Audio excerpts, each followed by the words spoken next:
esta mañana estaremos siguiendo con nuestra serie de sermones sobre las doctrinas de la gracia. Estamos en el tercer sermón. Los que seguís el acróstico TULIP, estamos en la L, ¿sí? La expiación limitada. Y quisiera que volviéramos a leer en Juan 17, tan solo unos versículos del Evangelio de Juan, capítulo 17, versículos 6 al 12. Aunque estaremos navegando en varios pasajes, pero pasaremos tiempo en Juan 17, 6 al 12, dice así: He manifestado tu nombre a los hombres que del mundo me diste. Tuyos eran y me los diste, y han guardado tu palabra. Ahora han conocido que todas las cosas que me has dado proceden de ti, porque las palabras que me diste les he dado, y ellos las recibieron.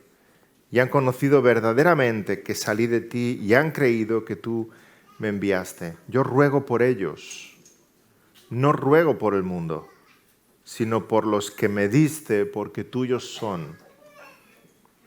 Y todo lo mío es tuyo, y lo tuyo mío, y he sido glorificado en ellos. Y ya no estoy en el mundo, mas estos están en el mundo, y yo voy a ti. Padre Santo, a los que me has dado, guárdalos en tu nombre, para que sean uno, así como nosotros. Cuando estaba con ellos en el mundo, yo los guardaba en tu nombre.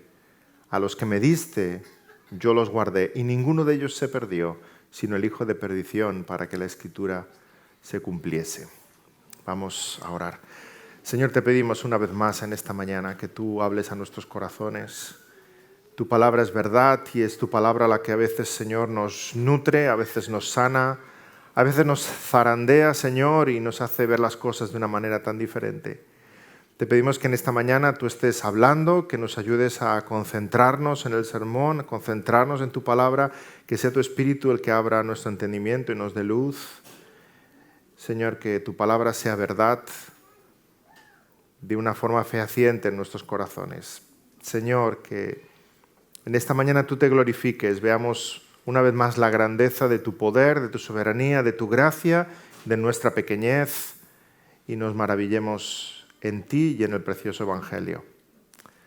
En el nombre del Señor Jesús te lo pedimos. Amén. Imagina por un momento que un producto tóxico sale al aire. Dios no lo quiera, es solo un ejemplo. Pero es un producto tóxico, venenoso y tremendamente peligroso para los niños de 6 años. Pero como amas mucho a los niños y eres archimillonario, es un ejemplo. Como eres archimillonario, pues entonces das una fortuna inmensa, das miles de millones a una causa justa para que puedan producir medicina para todos esos niños y los puedan salvar. Has dado tanto dinero que te invitan a todo el proceso de elaboración de la medicina, ¿verdad? Vas a la fábrica, puedes ver cómo la empaquetan, puedes estar en el laboratorio, incluso te dicen que le puedes poner tu nombre a la medicina. En mi caso yo le pondría Davidex. ¿Qué os parece? No sé si suena a un primo de Asterix, pero bueno. Algo así. Hacen millones de dosis, llenan aviones, llevan los aviones a países lejanos. Y entonces tú vas con ellos para ver cómo la administran, ¿verdad? Vas a un país lejano, vas a una aldea, a un pueblito, y allí en la puerta del colegio los niños de 6 años haciendo fila para recibir la medicina. Y entonces abren las cajas, las desempaquetan, las enfermeras están dispuestas, los niños llegan y para tu sorpresa sacan una cápsula y la ponen en sus manitas. Y los niños se van.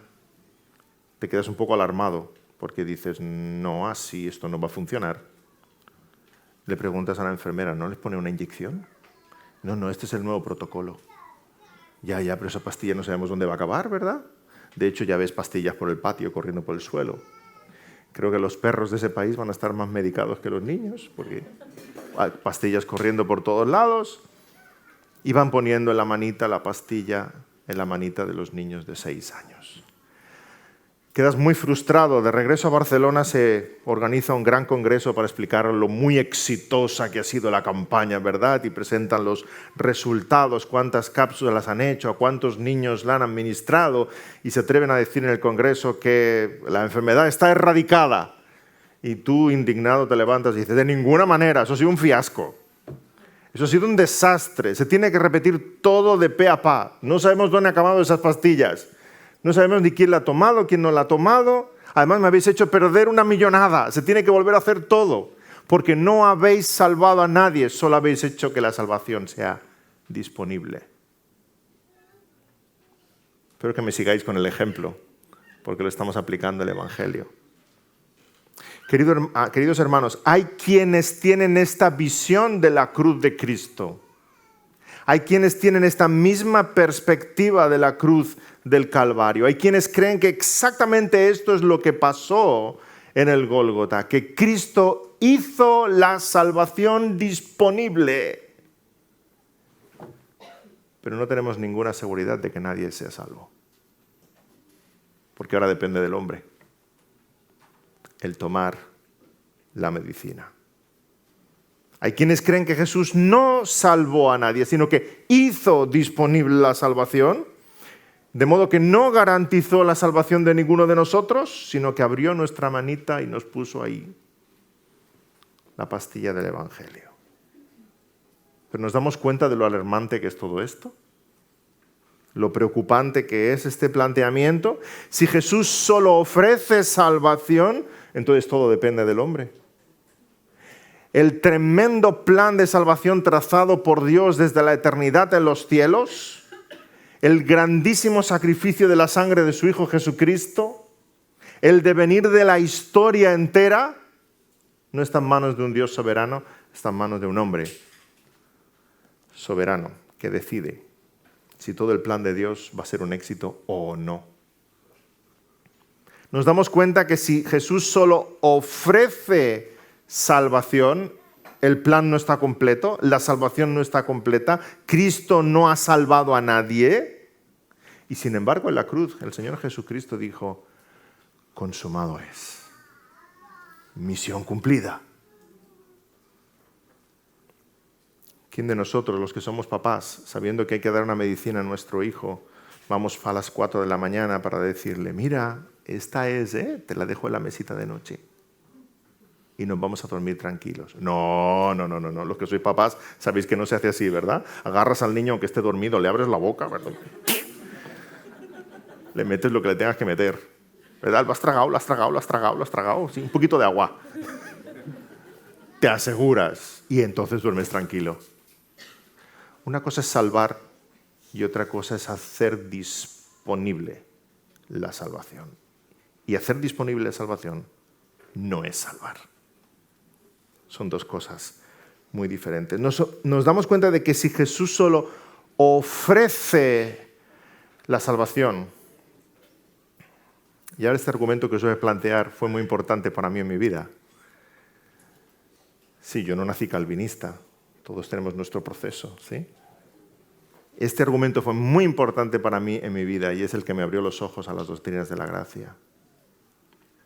Nos damos cuenta de que si Jesús solo ofrece la salvación, entonces cabe la posibilidad de que Dios enviara a su Hijo unigénito, se encarnara en Belén, viviera una vida obediente, derramara su sangre, fuera sepultado, resucitara al tercer día, ascendiera en gloria para nada. Ay, David, es mucho suponer. ¿Hubiera Dios el Padre cometido semejante imprudez? ¿Hubiera el Padre cometido semejante imprudencia, temeridad de enviar a su Hijo sin garantía alguna de éxito? No, de ninguna manera. Ni nosotros en nuestra vida cotidiana hacemos tal cosa. Porque si solamente Jesús ofreciera la salvación, recordamos 2 sermones más atrás, la doctrina de la corrupción total, nadie la recibiera.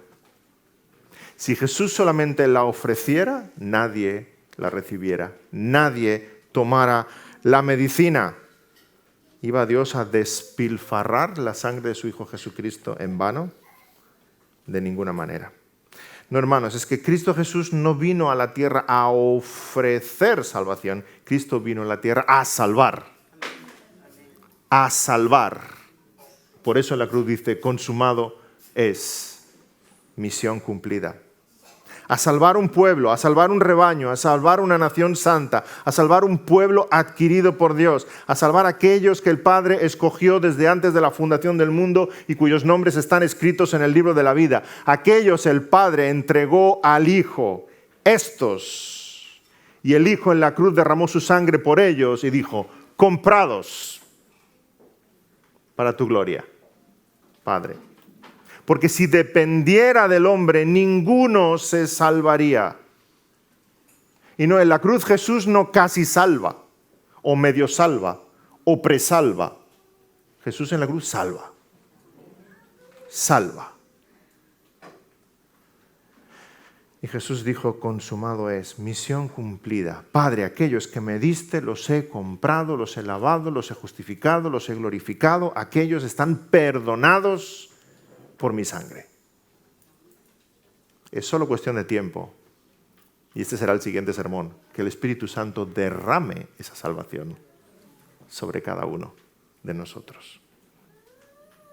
Estamos tratando hoy, por tanto, con la doctrina de la expiación limitada. Como decíamos, justo la L en el centro de ese acróstico tulip de las doctrinas de la gracia. Como el centro también es de nuestro mensaje, la cruz del Señor Jesucristo. Expiación limitada o expiación particular. ¿Esto qué significa? Significa que Cristo salvó, sabiendo a quién salvaba, Cristo salvó un pueblo concreto, definido, que tenía en mente los que habían sido escogidos por el Padre desde la eternidad, cuyos nombres están escritos en el libro de la vida. Expiación limitada no significa que la sangre de Cristo tenga un poder limitado. No. No es que Jesús empezara a salvar y dijera, bueno, pues hasta aquí llegó. No hay más. Quisiera haber salvado unos poquitos más, pero no me llega. No significa eso. El poder de la sangre de Cristo es ilimitado. Él pudiera haber salvado la humanidad entera y 1000 humanidades si las hubiera. Es infinito el valor de la sangre de Cristo. Limitada no es su sangre, limitado es el pueblo, es un pueblo concreto. Concreto. Cristo pagó en la cruz por ese pueblo, un pueblo específico. Jesús ha salvado a los suyos. No hizo solamente la salvación disponible sin más. No nos ayudó un poco a que pudiéramos salvarnos. Tú no haces a Jesús Salvador. Jesús es Salvador porque Él salva. No lo haces tú Salvador a Él. Él lo es. Y Él salva. Como dice Mateo 1:21, Él salvará a su pueblo de sus pecados. Como nos damos cuenta, estamos delante de una pregunta muy grande. La pregunta es, ¿a quién salvó Jesús? Es una pregunta trascendental para la fe cristiana. ¿Por quiénes murió Jesús en la cruz? ¿A quién estaba rescatando? Y solamente hay 3 posibles respuestas. Jesús salvó a todos, Jesús no salvó a nadie, o Jesús salvó a muchos. Y cuando digo Jesús no salvó a nadie, me estoy refiriendo a lo que he descrito hasta ahora, porque si Jesús hace disponible la salvación, realmente no está salvando a nadie. Está abriendo la posibilidad de que alguien pueda salvarse, pero la cruz no está salvando a nadie. Entonces, a muchos, a nadie o a todos. En general, los cristianos estamos convencidos de que todos no van al cielo. La enseñanza bíblica es clara al respecto. El Señor nos habló de un cielo y de un infierno. Hay una condenación eterna. Recordamos la parábola del trigo y la cizaña, cómo son cortados y el trigo es guardado y la cizaña es echada en el fuego. La parábola de la gran red que arrastra toda clase de peces y en la orilla los pescadores, que son los ángeles, escogen lo que es bueno y aquello que es desestimado. La parábola del rico y Lázaro. La enseñanza del cielo y del infierno está en todas partes en las Escrituras. Así que en general los cristianos creemos que hay un cielo donde estarán los salvos y hay un infierno donde estarán los condenados, a no ser que seas un universalista. ¿Qué creen los universalistas? Que todos vamos al cielo. Que al final Jesús perdona a todos, Dios perdona a todos, todos estarán en el cielo, el infierno estará vacío y en el cielo overbooking. O sea, el cielo será como el metro de Barcelona en hora punta, ¿verdad? He llegado al cielo, yo pensaba que tendría un poquito más de sitio. No, que aquí ha llegado todo el mundo. Los universalistas creen que todo el mundo, toda la humanidad estará en el cielo. Todos. Ay, Señor. Todos sentados en el banquete celestial. Tú sabes cuando vas a una boda y a veces los novios montan las mesas con poco acierto. En general saben hacerlo bien, ¿no? Pero a veces llegas a una boda y te pones en una mesa y se sientan los que están en la mesa contigo y dicen, ay, madre, ¿esto me ha tocado? Y ahí yo, ¿cómo voy a hablar? ¿De qué voy a hablar con estos? No, y vas mirando, ¿verdad?, los cubiertos al techo, intentando sacar tema de conversación. Pero tú imagínate que llegas al banquete celestial y te vas a sentar en la mesa que te ha tocado y ahí está Judas, Hitler y Caín. Y dices, ¿y ahora yo qué hago con esto? ¿Va a durar mucho? Ese es el concepto de cielo que tienen los universalistas, que al final Dios abrirá las puertas de par en par y la humanidad entera entrará en la Jerusalén celestial. Y eso es una barbaridad, una aberración. No hay nada como eso en las Escrituras. Hay un cielo y hay un infierno. Hay unos salvos y hay unos condenados. Hay trigo y hay cizaña. Por tanto, dejando de lado el universalismo, que no tiene nada de cristiano, tenemos otras posturas. Aún entre aquellos que reconocen que los que estarán en el cielo son un pueblo concreto, tenemos una segunda postura, que es el arminianismo. El arminianismo cree que los que estarán en el cielo son un grupo limitado, pero creen que es el hombre el que limita ese grupo. Son ellos los que deciden quiénes estarán en el banquete celestial. Es el ser humano el que determina los que estarán en las bodas del Cordero. Dice el arminianismo que Cristo es salvador de todos potencialmente, pero solo es salvador de algunos de forma efectiva para aquellos que aceptan su sacrificio. Siguiendo el ejemplo del principio, se ha pagado la medicina para todos, pero aunque hemos pagado la medicina para todos, solo es válida para aquellos que la toman, que la ponen en su boca. Pero hay varios problemas de base con este planteamiento. Quisiera destacar algunos. En primer lugar, el arminianismo niega la doctrina de la depravación total, en la cual ya estuvimos meditando 2 sermones atrás. Si te incorporas a la serie ahora, pues vas a internet y te pones al día con los sermones anteriores. El arminianismo niega la doctrina de la depravación total, que no hay quien haga el bien, no hay quien busque a Dios, no hay quien haga lo bueno. El hombre no tiene ningún apetito por las cosas de Dios. De sí mismo no hay bondad para buscar al Señor. De nuevo, siguiendo el ejemplo, ningún niño toma la medicina.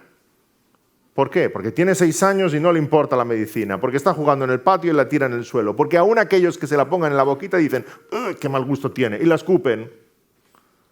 Los perros de aquel barrio están más medicados que los niños. En primer lugar, niega la doctrina de la depravación total. En segundo lugar, segundo problema que vemos, es que deja a Dios a expensas del hombre. Deja a Dios a expensas del hombre. A pesar del gran plan de salvación que Dios pueda haber trazado, ahora todo depende de la voluntad humana. El gran plan de Dios puede ser un absoluto éxito o un absoluto fracaso, depende del hombre. La reputación de Dios. A veces uso este ejemplo. Imagínate un panadero que se levanta a las 3 de la mañana y está horneando su pan. El barrio entero huele a pan recién horneado, ¿verdad? A las 6 abre, están todas las barras bien puestas. Y entonces espera que entren los clientes y compren aquel pan. Pasan las horas, nadie entra. Tú pasas por ahí a las 7, a las 8, a las 9, ves que no se ha vendido ni una. Y dices, ¿qué tal? ¿Cómo va la cosa? No sale, ¿eh?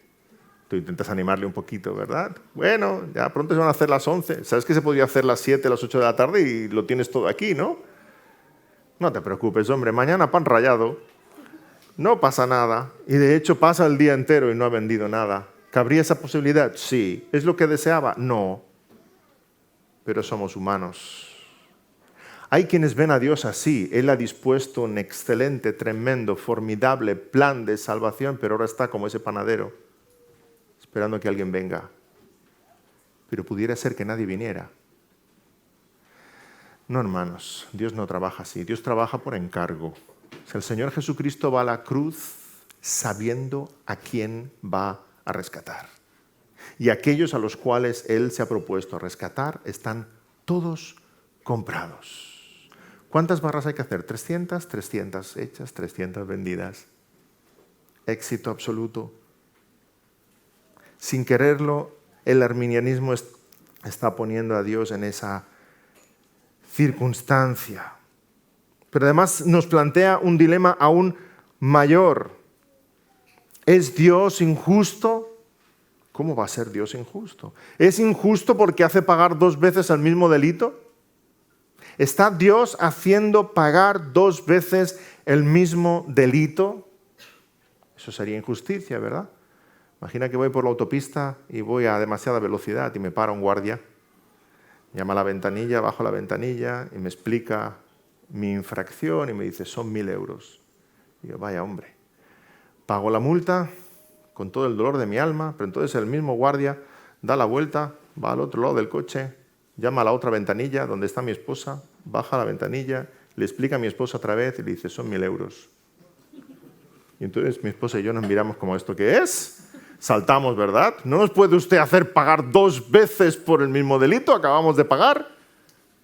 O paga uno o paga otro, pero no pagamos los 2. Pues algunos quieren situar a Dios en esa tesitura. Porque, a ver, si Cristo pagó en la cruz por los pecados de todos, ¿por qué alguien debiera ir al infierno? ¿Por qué alguien debiera ir al infierno si en verdad Cristo pagó por los pecados de todos? ¿Está pagando 2 veces? O el Señor pudiera hablar con aquellos condenados y decirle, ¿qué hacéis en las llamas?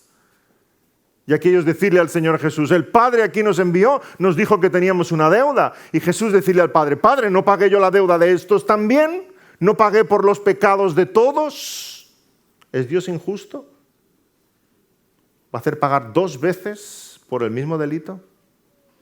No, hermanos, aquellos que estarán en la eternidad en el fuego del infierno es porque nadie pagó por ellos. Y aquellos que estaremos en la gloria por toda la eternidad es porque Cristo pagó por nosotros. Cristo Jesús en la cruz del Calvario estaba pagando nuestras deudas, las deudas de los escogidos de Dios. Y somos salvos por toda la eternidad. Dios no es injusto.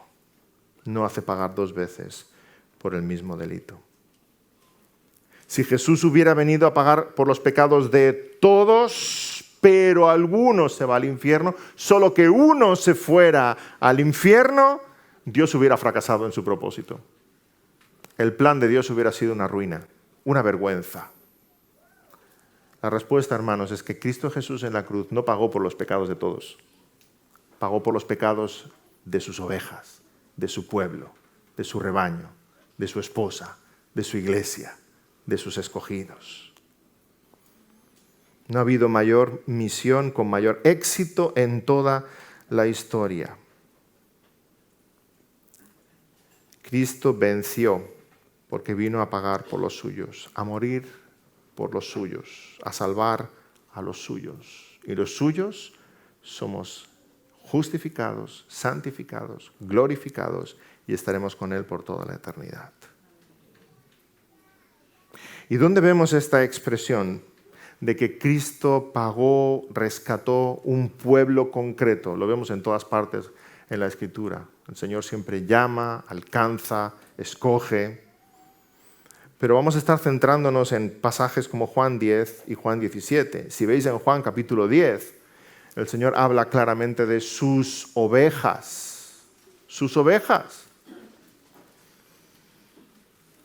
Se refiere a mis ovejas. Juan 10, 14. Yo soy el buen pastor y conozco mis ovejas y las mías me conocen.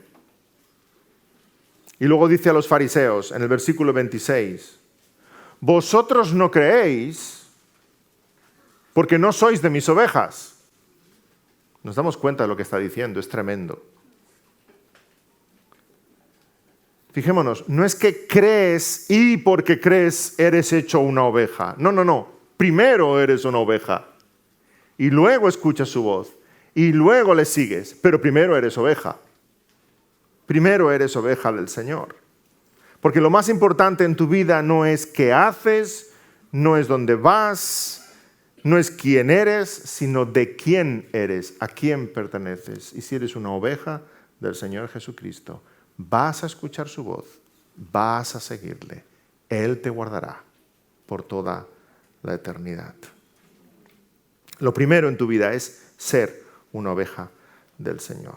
Y lo demás viene después. Juan 10, 27. Mis ovejas oyen mi voz y yo las conozco y me siguen y yo les doy vida eterna y no perecerán jamás, ni nadie las arrebatará de mi mano. Pero está hablando de alguien concreto, está hablando de un rebaño, está hablando de ovejas con nombre, está hablando de Él las conoce, sus ovejas son las que escuchan su voz y le siguen. Esas ovejas son los escogidos desde antes de la fundación del mundo, los que el Padre predestinó para salvación, los que el Padre entregó en las manos del Hijo. Y Dios nunca fracasa, aquellos van a ser salvos. Hermanos, Dios no tiene plan B, solo tiene plan A. Y se lleva a cabo a la perfección. Nosotros tenemos plan A, plan B, plan C, plan D. Cuando se nos acaba el abecedario empezamos plan A, B, A, C, A, ¿verdad? Vamos improvisando, vamos siempre, si nos preguntan, ¿qué harás mañana? Tú dirás, depende de las circunstancias, depende de si llueve, depende de si tengo el coche, depende de mi salud, depende de... Dios lo que se propone lo hace. Solo tiene plan A. Él es el soberano. Él nunca fracasa. Y Él lleva a cabo ese plan por sus ovejas.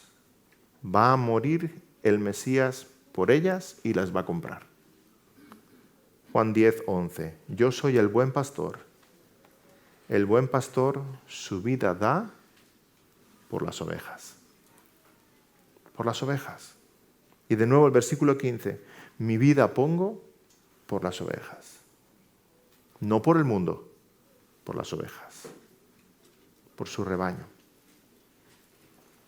Juan 10, 29. Mi Padre que me las dio es mayor que todos y nadie las puede arrebatar de la mano de mi Padre. A ver si entiendo, Jesús. Entonces tú como buen pastor entregas tu vida. Sí, ¿por quién? Por mis ovejas. ¿Y estas ovejas quiénes son? Las que el Padre me dio. ¿Y estas ovejas no son el mundo? No, yo no ruego por el mundo, yo ruego por ellas. El Padre me las dio, nadie las arrebatará de mi mano, yo entrego mi vida por ellas. ¿Estás tú entre sus ovejas? ¿Estás tú en su rebaño? Qué bendita seguridad, qué bendita certeza que es mi Señor Jesucristo el que lleva a cabo ese plan, porque si dependiera de mí sería una ruina. Pero como es Él y depende de Él y está en sus manos y Él lo lleva a cabo, es un éxito rotundo, garantizado. Es Él el que me sostiene en sus manos. Bendita seguridad y bendita certeza. Como dice aquel antiguo himno evangélico, grata certeza soy de Jesús. Hecho heredero de eterna salud, su sangre pudo mi alma librar de pena eterna y darme la paz. Si eres una oveja del Señor, todo está bien. Todo está seguro, porque todo está en sus manos. Y Él lleva a cabo su plan de forma soberana. Lo que Él se ha propuesto lo va a cumplir. No falla.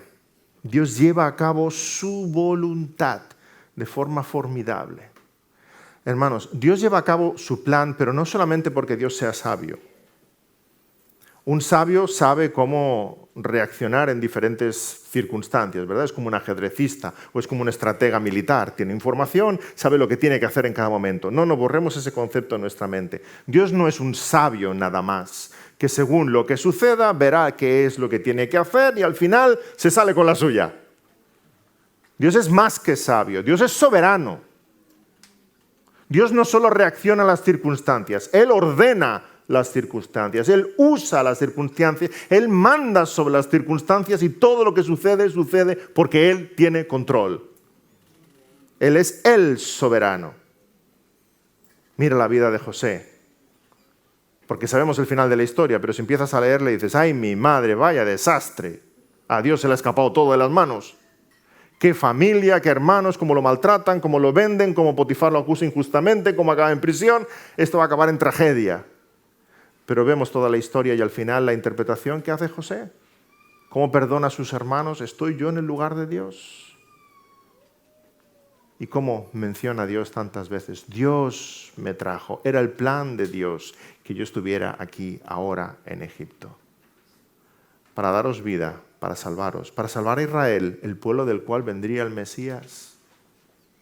Todo estaba ordenado por la mano de Dios. Lo que Dios se propone, Dios lo cumple a la perfección porque Él gobierna sobre las circunstancias. Dios se propuso entregar a su Hijo unigénito, el Señor Jesucristo, el Cordero de Dios, para que derramara su sangre en nuestro favor.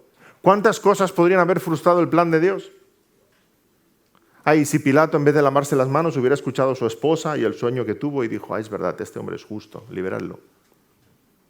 Y si las gentes en vez de gritar que liberara a Barrabás hubieran dicho, no, a Barrabás mantén la prisión, que es un sinvergüenza, libera a Jesús. Y si Caifás y los fariseos se hubieran convertido y hubieran reconocido que Jesús era el Mesías, no hubiera ido a la cruz. ¿Cuántas cosas hubieran frustrado el plan de Dios si Dios no fuera soberano? Pero porque Dios es soberano y se ha propuesto entregar a su Hijo Jesucristo en la cruz de Calvario, todos los detalles de la historia van a servir a sus propósitos, porque Él gobierna sobre todos ellos. ¿Puedes pensar ahora en tu vida?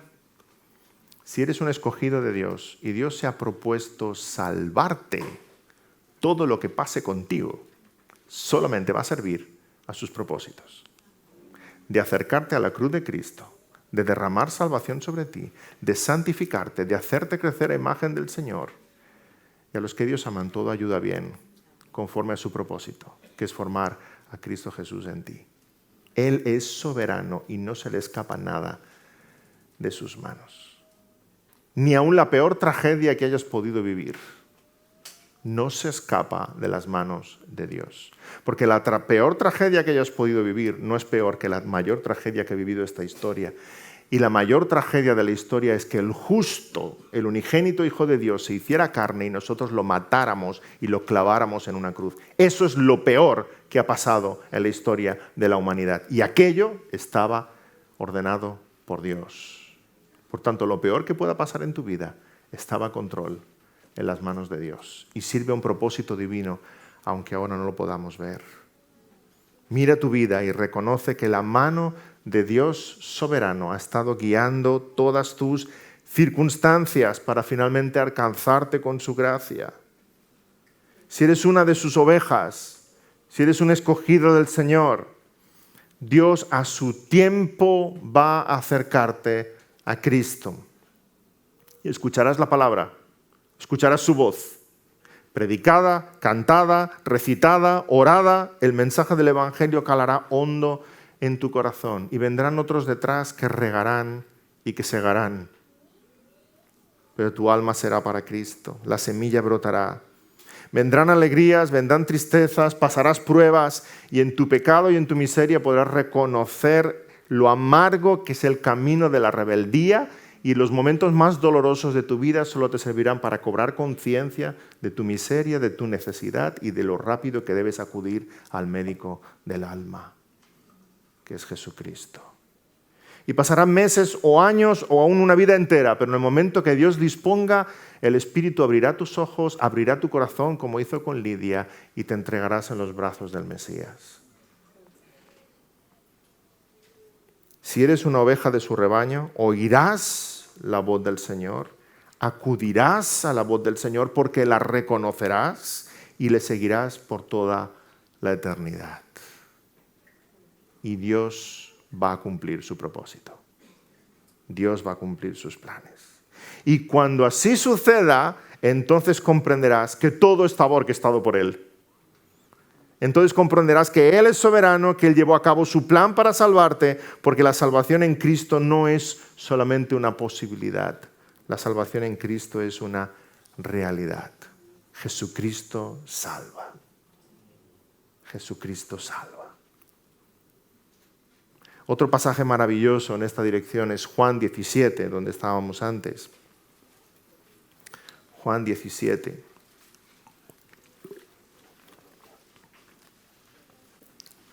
Donde el Señor intercede por los suyos. No solo compra a un pueblo con su sangre, sino que aboga por su pueblo, intercede por su pueblo. Juan 17 es maravilloso en muchos sentidos. Nos estamos metiendo en una conversación que no es nuestra. El Padre está hablando con el Hijo. Es una oración de Jesús a su Padre. Y nosotros estamos escuchando como espectadores. Por tanto, nos da una perspectiva única. Como comentábamos en otro sermón, la perspectiva de la salvación es la siguiente. Hay una perspectiva horizontal, que es nuestra experiencia humana, y nuestra experiencia, ¿cómo la vivimos? Pues yo tengo una convicción de pecado, y yo creo en el Señor Jesucristo, yo me arrepiento de mis pecados, yo acudo a Él, y eso es lo que vivimos todos nosotros. Yo tengo fe, yo quiero seguir al Señor, yo amo al Señor, y esa experiencia es muy personal, muy única en cada creyente. Pero hay otra perspectiva de la salvación, que es la que el Señor nos ofrece en pasajes como estos. Juan 17, que es una perspectiva desde lo alto, como Dios lo ve. Si pudiéramos volar como las águilas y ver todo el plan de salvación, veríamos que todo está trazado por Dios. Y el Señor nos ofrece esta perspectiva y nos lo deja ver desde su punto de vista para que nos llenemos de paz, de confianza, de serenidad, que nuestro nombre está escrito en la gloria y que la salvación la ha trazado Él y depende de Él, no de nosotros. Así que nos metemos en una conversación que no es nuestra, pero es maravilloso escuchar estas palabras. Juan 17, 6 al 12, como hemos leído antes. He manifestado tu nombre a los hombres que del mundo me diste, tuyos eran y me los diste, y han guardado tu palabra. Ahora han conocido que todas las cosas que me has dado proceden de ti, porque las palabras que me diste les he dado, y ellos las recibieron, y han conocido verdaderamente que salí de ti, y han creído que tú me enviaste. Yo ruego por ellos, no ruego por el mundo, sino por los que me diste, porque tuyos son. Y todo lo mío es tuyo, y lo tuyo mío, y he sido glorificado en ellos. Y ya no estoy en el mundo, mas estos están en el mundo, y yo voy a ti, Padre Santo. A los que me has dado, guárdalos en tu nombre, para que sean uno, así como nosotros. Cuando estaba con ellos en el mundo, yo los guardaba en tu nombre. A los que me diste, yo los guardé, y ninguno de ellos se perdió, sino el hijo de perdición, para que la Escritura se cumpliese. Jesús ora por los suyos, su rebaño, su pueblo, sus discípulos, su esposa, su iglesia, un grupo determinado de personas. No ora por todo el mundo, ora por aquellos que Dios ha escogido para salvación. Fijémonos cómo lo expresa el versículo 6. Tuyos eran y me los diste. Versículo 9. No ruego por el mundo, sino por los que me diste. Versículo 11. A los que me has dado, guárdalos en tu nombre. Versículo 12. A los que me diste, yo los guardé. Ese grupo concreto de personas, los que me diste, no incluye solamente a los creyentes del siglo I, los que están siguiendo a Jesús ahí. Incluye a todos los que van a creer después. Versículo 20. Los que han de creer en mí por la palabra de ellos. ¿Alguna vez te has preguntado si estabas en la Biblia? Ahí estás tú. Salimos en la Biblia, hermanos. Exactamente ahí, en ese versículo 20. Los que han de creer en mí por la palabra de ellos. Aquí estoy, Señor. Los que han de creer por el testimonio de los apóstoles y de los discípulos. Y hermanos, aquí tenemos en las Santas Escrituras el testimonio de los apóstoles. Hemos escuchado y hemos creído. ¡Qué certeza! Los que han de creer. El Señor nos dice, ¡ay! Y por aquellos que a lo mejor crean, el Señor Jesús dice, te ruego por estos y por los que han de creer. Es una certeza absoluta, no es un número indeterminado de personas, es un número concreto de personas. Dios conoce a los suyos. Como dice Hechos 13:48, creyeron todos los que estaban ordenados para vida eterna. Como dice Hechos 2:47, dice que el Señor añadía cada día a la iglesia los que habían de ser salvos. Los que habían de ser salvos. La redención no es una posibilidad, la redención es una realidad. Jesucristo salva. Jesús no ora por el mundo, no da vida eterna al mundo, sino a un grupo determinado de personas cuyos nombres están escritos en el libro de la vida, los que el Padre escogió en la eternidad. Y el Hijo derramó su sangre preciosa y los compró y los salvó. Y el Espíritu los llama de forma irresistible. Tal vez estés escuchando este sermón y te preguntes, ¡ay! Pero David, por lo que estás diciendo, parece que Dios no quiere que todos se salven. Y hay algún pasaje que lo dice, ¿verdad? Recordamos 2 de Pedro 3:9. El Señor no retarda su promesa, según algunos la tienen por tardanza, sino que es paciente para con todos, no queriendo que ninguno perezca, sino que todos procedan al arrepentimiento. ¿Dios quiere que todos se arrepientan y crean? Sí. Sí. Pero en realidad no todos se arrepienten y creen. No. Entonces no se hace la voluntad de Dios. Uy, nos estamos metiendo en un berenjenal, ¿verdad? Entonces, si Dios quiere que todos se arrepientan, pero todos no se arrepienten, no se hace la voluntad de Dios. Por tanto, Dios no es soberano. Uy, esto se está poniendo feo. De hecho, oramos en el Padre Nuestro, hágase tu voluntad. Entonces, ¿se hace la voluntad de Dios o no se hace? ¿Sabéis qué pasa, hermanos? Que la voluntad de Dios es un tema muy grande. Nos deja desconcertados. Cuando hablamos de nuestra voluntad, eso es sencillo. Eso es sencillo. Nuestra voluntad es la expresión de una intención o de un deseo. ¿Sí? Quiero agua. Y tomo agua y bebo. Pero si digo, ay, quiero que se haga ya de noche, no, el sol no va a ir más rápido. Me voy a tener que esperar, ¿verdad? Nuestra voluntad, por mucho que la expresemos, un deseo, una intención, en absoluto es infalible. Sin embargo, la voluntad de Dios es muy diferente, porque es muy grande. Por eso necesitamos varias descripciones de la voluntad de Dios. Los teólogos distinguen entre tres aspectos de la voluntad de Dios. Sí, espero no marearos, no os perdáis. En primer lugar, hay una voluntad disposicional. ¿Eso qué quiere decir? Pues hay una disposición de parte de Dios, aquello que agrada, aquello que desagrada a Dios. Y continuamente mencionamos la voluntad del Señor así, queremos agradarle. Es la voluntad del Señor que te congregues con los hermanos. Es la voluntad de Dios que sirvas a tu familia. Es la voluntad de Dios que ames a tu esposa. Es la voluntad de Dios que sirvas a tu hermano. Es la voluntad de Dios que hables del Evangelio. Y continuamente nos guiamos por esa voluntad disposicional. Busco aquello que agrada al Señor. Me alejo de aquello que desagrada al Señor. En este sentido tenemos aquí 2 de Pedro 3:9. No queriendo que ninguno perezca, sino que todos procedan al arrepentimiento.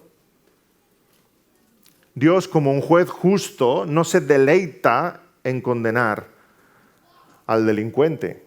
El juez justo quisiera que el delincuente no hubiera delinquido, quisiera que el delincuente no hubiera tomado ciertas acciones, pero es un juez justo. Del mismo modo, Ezequiel 33:11 dice que el Señor no quiere la muerte del impío, sino que se vuelva el impío de su camino y que viva.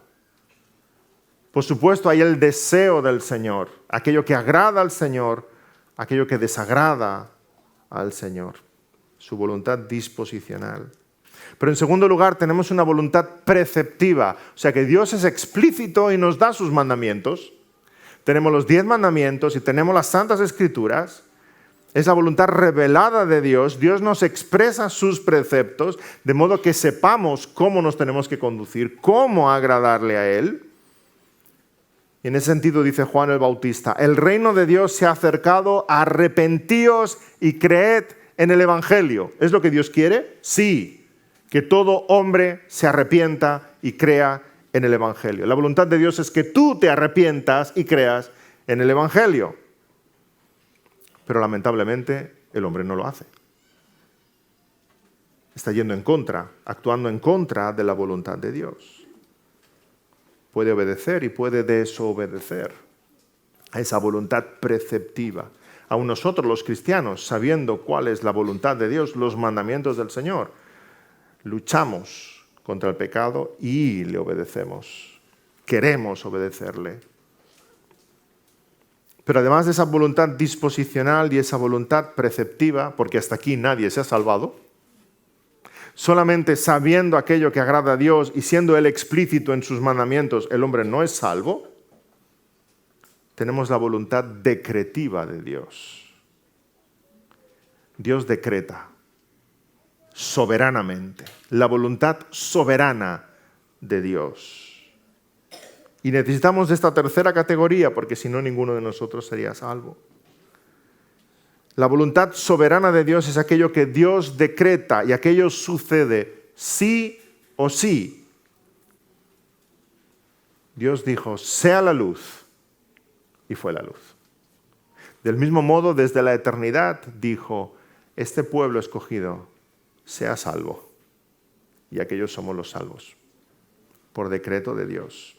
Él hace lo que quiere en los cielos, en la tierra y en todo el universo. Y en ese sentido Dios ha decretado que sus escogidos sean salvos. Por tanto, Dios no quiere la condenación del impío, no se deleita en ello. Dios quiere que obedezcamos sus estatutos, aunque el hombre los transgrede continuamente. Pero finalmente Dios quiere salvar un pueblo que ha predestinado para salvación desde antes de la fundación del mundo. Y Dios ha decretado, y así va a ser, que su rebaño esté donde Él está. Entonces, pastor, ¿Jesús no murió por todo el mundo? Estás preguntando, oye, me estás dando trabajo, Jesús no murió por todo el mundo, porque eso también la Biblia dice eso, por todo el mundo. ¿Cierto? Recordamos 1 de Juan, capítulo 2, versículos 1 y 2. 1 de Juan, capítulo 2, dice así, hijitos míos, estas cosas os escribo para que no pequéis. Y si alguno hubiere pecado, abogado tenemos para con el Padre, a Jesucristo el justo. Y Él es la propiciación por nuestros pecados, y no solamente por los nuestros, sino también por los de todo el mundo. Ya está, pues apaga y vámonos. Si Jesús es la propiciación por los pecados de todo el mundo, entonces todo el mundo es salvo. No necesitamos misiones, no necesitamos evangelismo. Este versículo no apoya el arminianismo, en todo caso el universalismo. Él es la propiciación por los pecados de todos. Entonces todos los pecados de todo el mundo están pagados. ¿Por quiénes pagó Cristo en la cruz? Dice aquí Juan el apóstol, por nuestros pecados, y acto seguido añade, también por los de todo el mundo. Entonces, si Cristo murió por los pecados de todo el mundo es salvo. Muchos se acogen a este pasaje para defender el universalismo, pero hemos de ir con cuidado con la palabra mundo, en el griego cosmos. La palabra mundo puede significar un mundo de cosas. Cuando tu hija adolescente dice, papá, quiero un móvil. No, no tendrás móvil. Sí, todo el mundo lo tiene. ¿Quién es aquí mundo?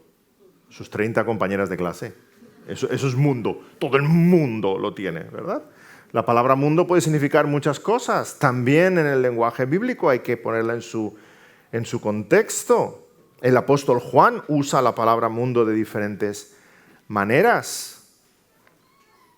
Y muchos se acogen a este pasaje para defender lo que no defiende. Fijémonos que en Juan 3:16, un pasaje conocido por todos, Juan dice, de tal manera amó Dios al mundo. Pero primera de Juan 2:15, el apóstol Juan nos dice, no améis al mundo. Dice, a ver, Juan, ¿qué quedamos? Ahora nos estás mareando. De tal manera amó Dios al mundo, pero luego nos dice, no améis al mundo. Y tú me dirás, es que David, son dos cosas diferentes. De tal manera amó Dios al mundo, el mundo en contraste con el cielo. De tal manera amó Dios a la humanidad. No améis al mundo, sigue leyendo David, no te puedes quedar ahí.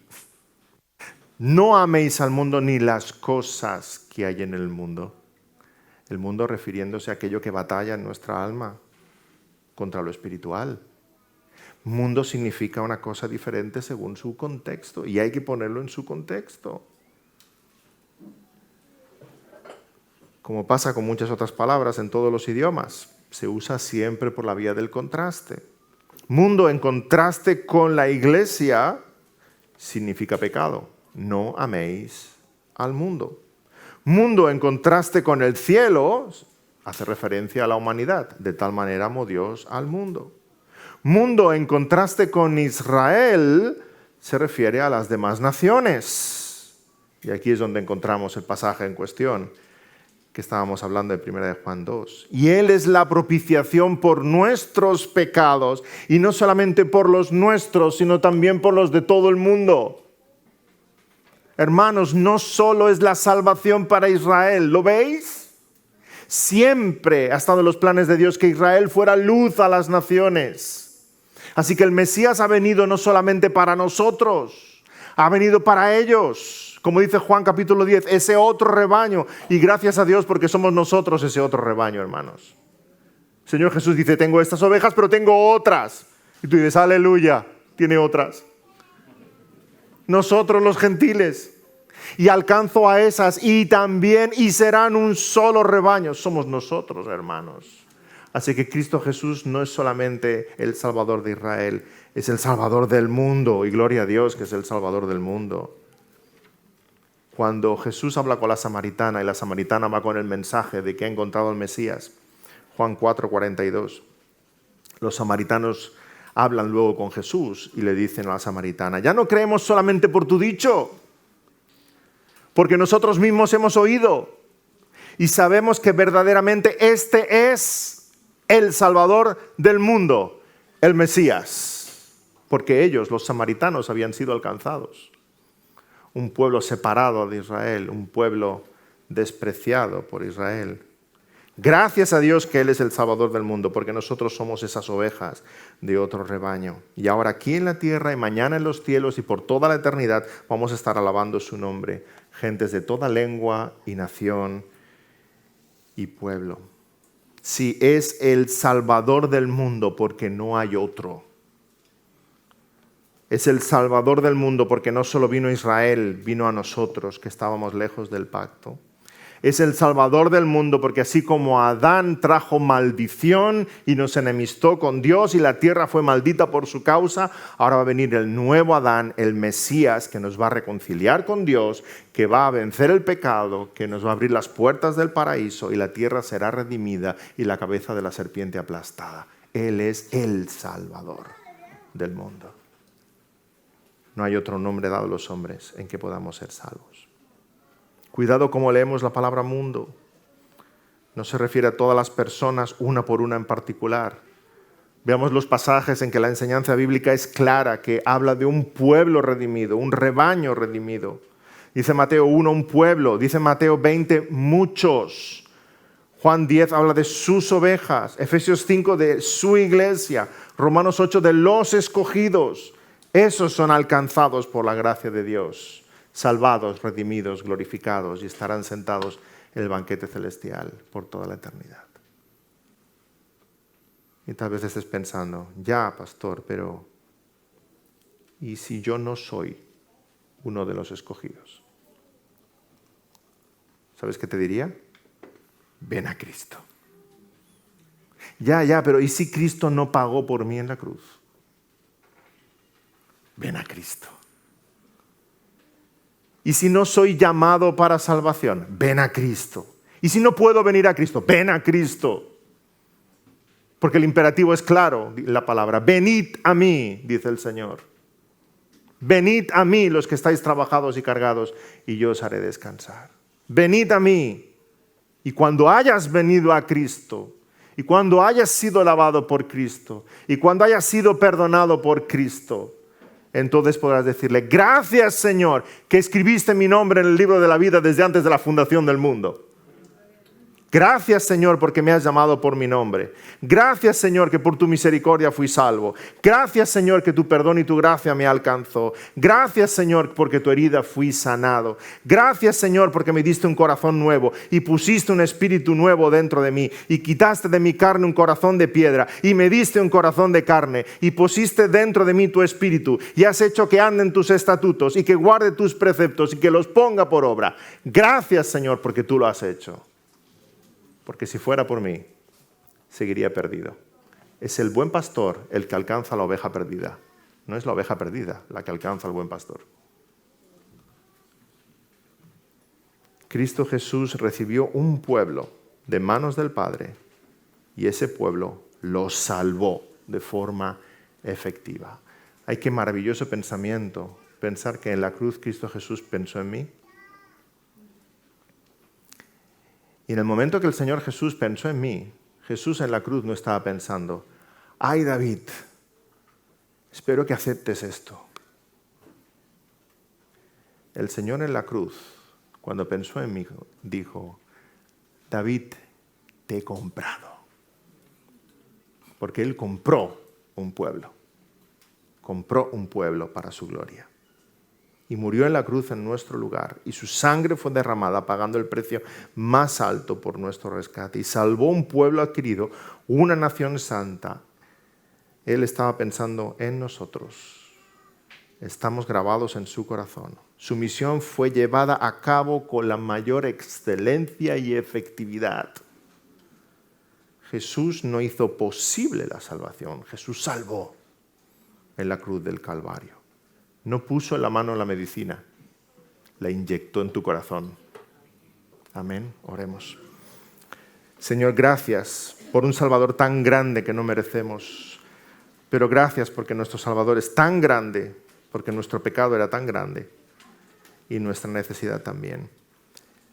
Señor, tú tenías que alcanzarnos, tú tenías que cubrir toda la distancia, tú tenías que rescatarnos de nuestra manera de vivir. Estábamos muertos en nuestros delitos y pecados. Gracias, Señor, por escribir nuestros nombres en el libro de la vida, por alcanzarnos con tu gracia soberana, por aplicar la medicina sobre nosotros.